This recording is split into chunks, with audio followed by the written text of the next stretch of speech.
Hi, I'm Bob Balch with the That's Jesus channel. We are in a book study on Irvin West's The Search for the Ancient Order. In the last video, we walked through the question of whether Alexander Campbell changed his views about missionary societies, and we saw that West's verdict was that Campbell believed in them, but Campbell was wrong. He was very honest about his opinion. We appreciate that. Today, we are in Volume 1, Chapter 11, titled Growing Opposition. This chapter is about what happened next. Almost the moment that the American Christian Missionary Society was born in October 1849, opposition began rising against it. Quietly at first, but then loudly from churches, from editors, from the men who had been beside Campbell for years. By 1860, the society had powerful enemies. By 1866, Ben Franklin would turn the American Christian Review against the Missionary Society. It all started in the months right after the convention. The opposition came in three different forms. Some brethren raised mild warnings.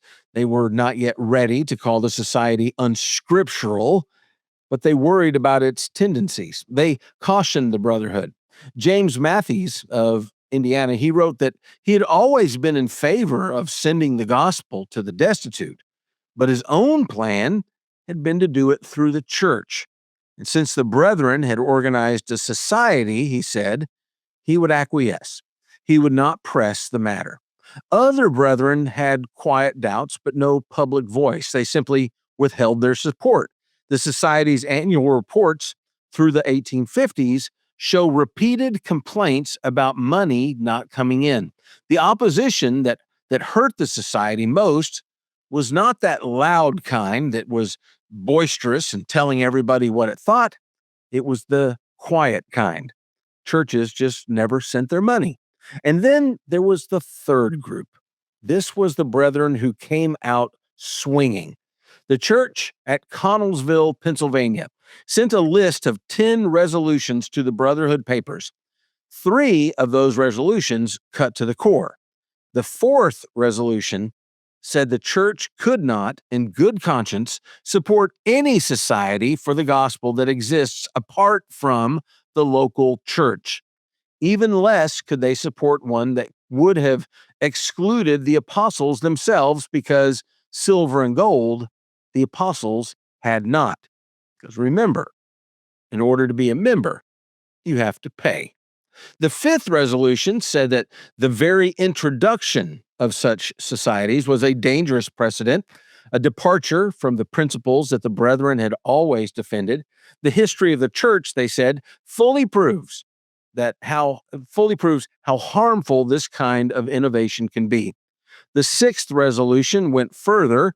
They considered such societies necessarily heretical, and divisive. As much so, they said, as human creeds and confessions of faith. The Connellsville church drove the point home. The Church of Christ, they said, is itself a missionary society. Not a missionary society, but the missionary society. Let me emphasize that again.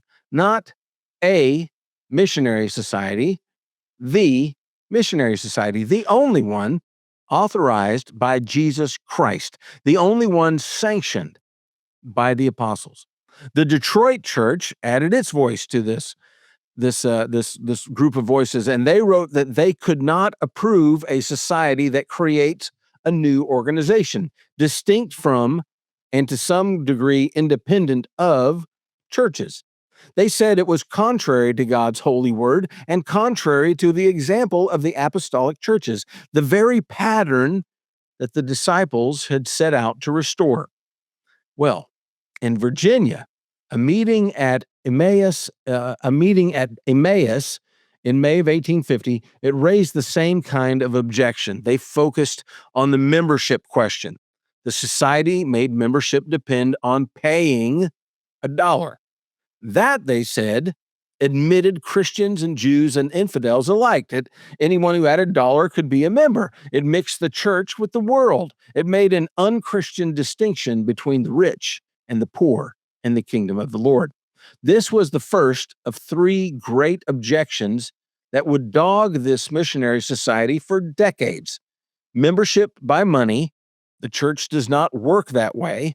Why should an institution be doing the church's work?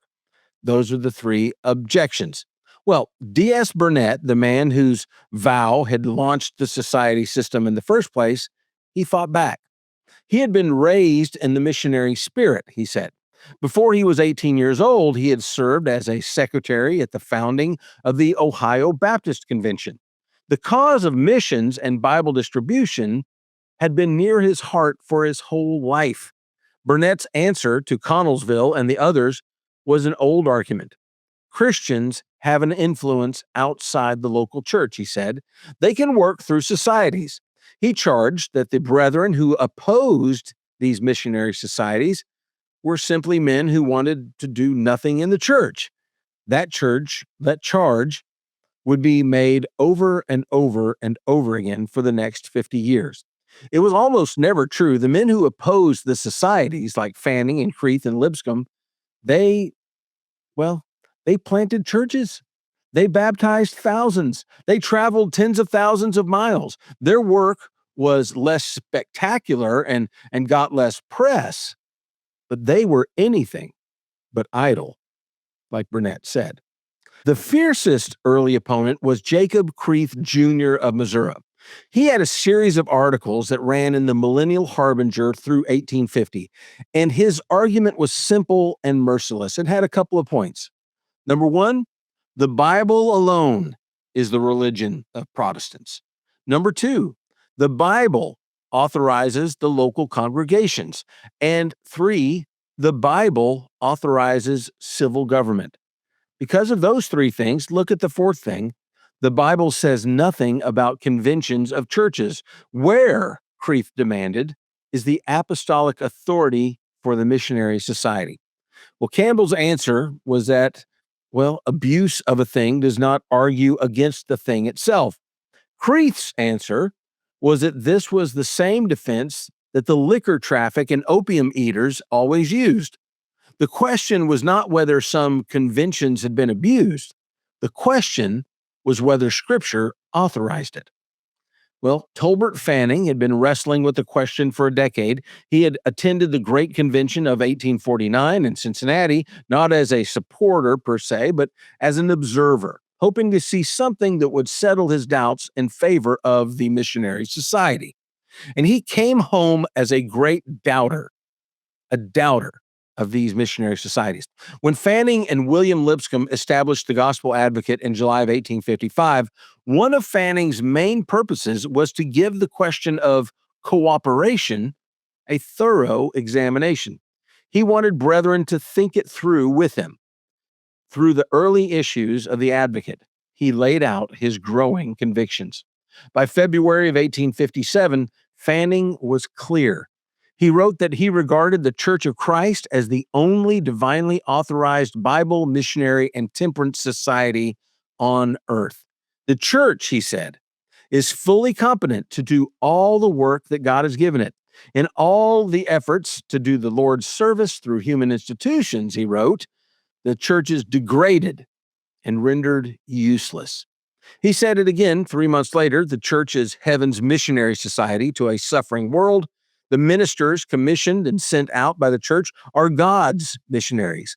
And he had not been able to see, he said, the necessity of any missionary society beyond the local church. And he said it bluntly. Wouldn't it be better, he said, if we sent our beloved brother Barclay and his family to Jerusalem by the agreement and cooperation of the churches rather than another strange body? Well, Ben Franklin's journey took longer. In the early years of the American Christian Review, which he founded in January of 1856, he was still defending the missionary society.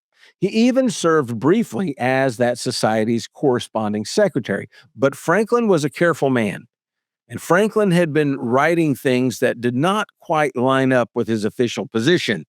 He was preaching the all-sufficiency of the church.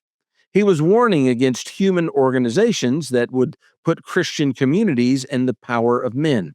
When the Central Christian Union of Kentucky was formed in late 1855, with 9 churches banding into one body whose constitution gave it disciplinary power over preachers who taught wrongly, Franklin spoke up.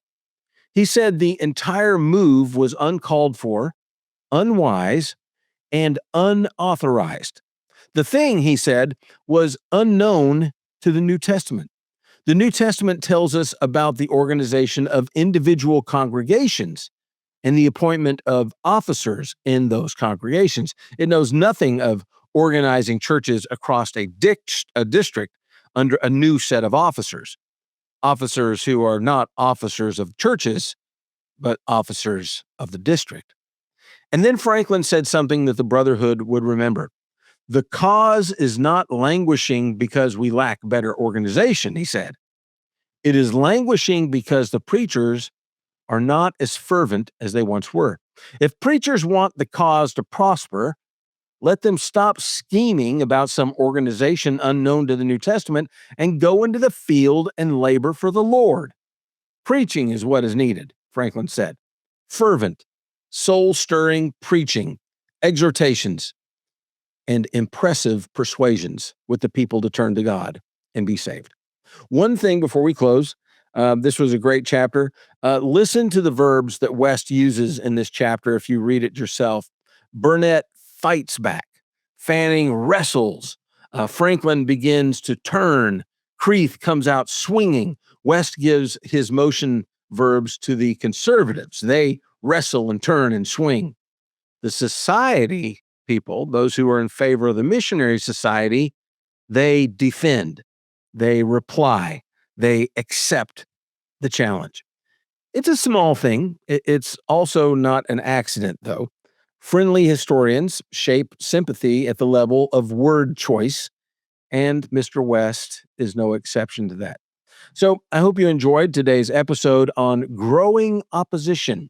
Next time, we're in Volume 1, Chapter 12, titled Organized Missionary Efforts.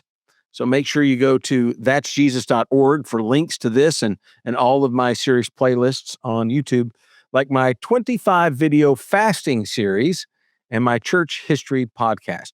If you have the time, please like and share and comment and subscribe. And we always end with the same question. Are you trusting something to save you, or are you trusting the Savior? I'm Bob Balch with the That's Jesus channel. Have a great day and be blessed.